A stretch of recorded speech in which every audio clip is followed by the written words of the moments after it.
What is up, everybody? The Toy Mantis is back with a new toy review today, and today I'm going to be reviewing the Marvel Legends Spider-Man Homecoming Vulture figure. This is a Target exclusive.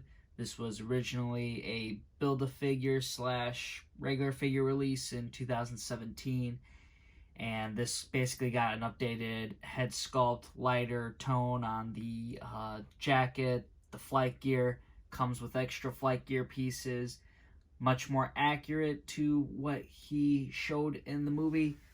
Still a lack of a Michael Keaton head, though. So that's a little downside. Here's the back. You can see the character, and you can see the figures in the lower corner of the box, so you get a good idea of how it's supposed to look. So that's pretty cool and new. And so side art, right? But yeah, this figure is really just going to be a repaint, and the real big letdown here is that there is no Michael Keaton head. So, but let's go and see how this figure looks outside the box and see what we can salvage here.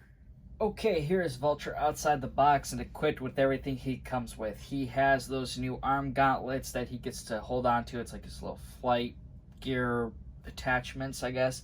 And then obviously the figure is big color change, right? Everything's kind of highlighted in the green, the brown, everything's brown.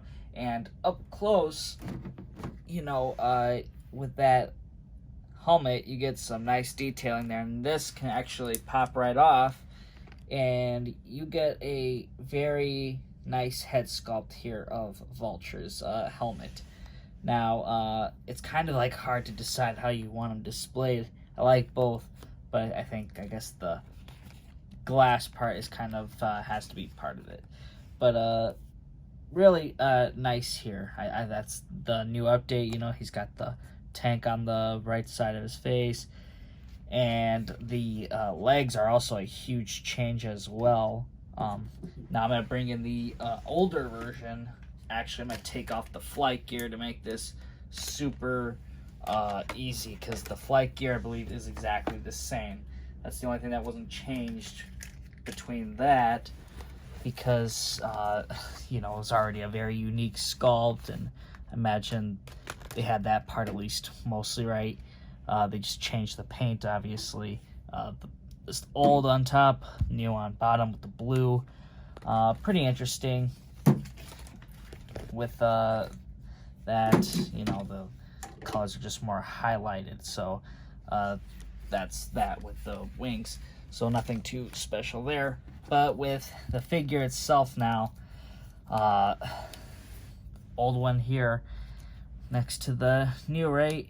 And the old one, you can see, has pinned legs. The whole figure has new legs for the bottom. It's all a better sculpt. It's more accurate. It looks more like gear attached. This was kind of more slimmer, I believe. Different pattern. This is more of like a baggy look to it. This was more tight, I think. And then the belt has some new changes as well, so that's pretty cool. There's a little bit more done to here than I thought, but the top half is basically the same. That's all like 100% repainted there.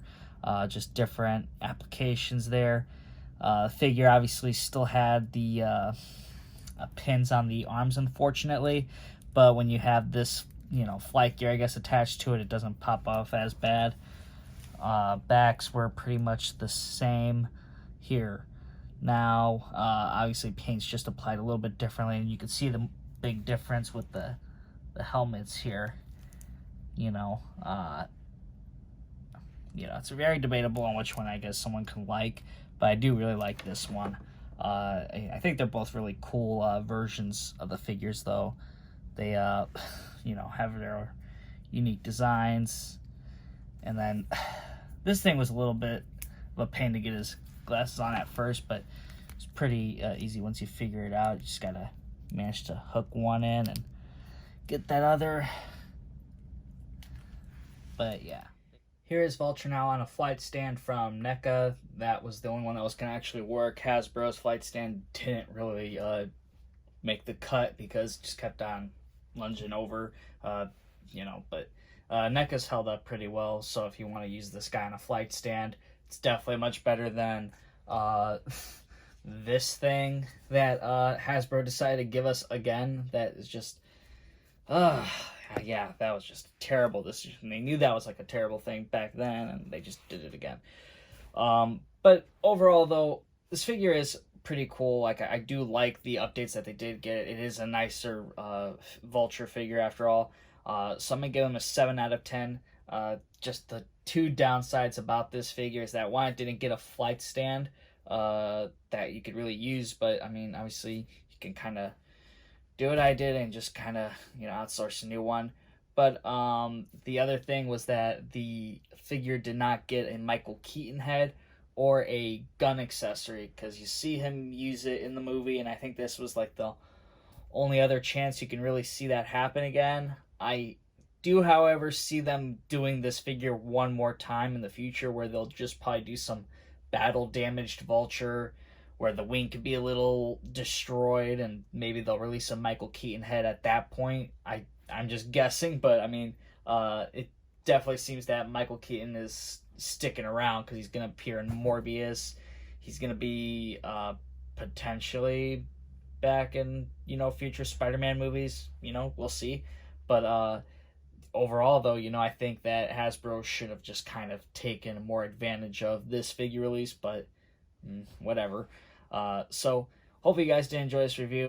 Make sure to hit that thumbs up button if you did like this video, and hit subscribe if you're new to the channel, you know, check out some of my old videos, you know. I have a lot of Marvel Legend figure reviews up, and I'm going to be posting a lot more. So I will see you all next time.